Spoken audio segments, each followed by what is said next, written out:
All right, everybody, one of the #1 problems in the golf swing is something called early extension. Let me define that real quick and let's talk about what might cause this. Early extension is any time when you're swinging, you start to stand up or extend your lower body too early, right? The best players in the world, when they hit, they're down and they compress and make contact.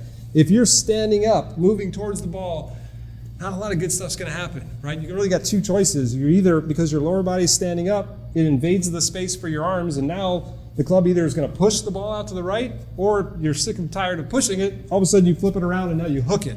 Nothing worse than having both misses. A push to the right and the hook, because now you don't know what's coming. That's all early extension. Now, what causes early extension? Of course, there's lots of technical causes, but there's one big physical cause. And I want you to be able to test yourself to see if it's physical. And one of the #1 causes, believe it or not, is ankle range of motion. I know people think like ankles. What ankles got to do with the golf swing? Let me show you. All right, first let me show you how to test this.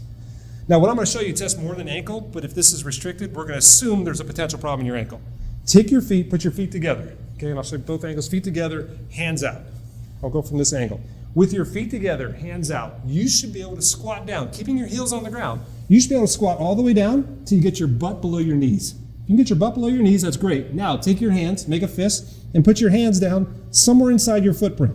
If you can do that and stand back up, never mind, it's not your body. Okay, that's more of a technical problem. But if you can't do that, and I know a lot of you are going to struggle, potentially your body's creating the problem. Let me explain. So, what I'm looking at there is squatting mechanics. If I were to watch most people squat, like if you're going to squat, if I put a club up in the air, if I go to squat, you're going to notice my butt goes backwards as I squat. That's a normal squat.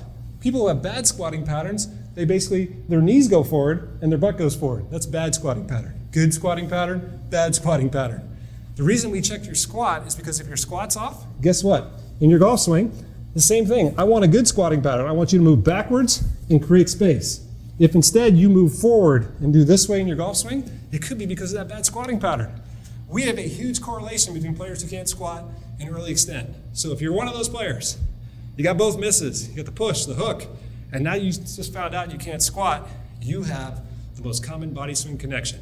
Inability to squat causing early extension. Fix your squat and you're going to be a better golfer.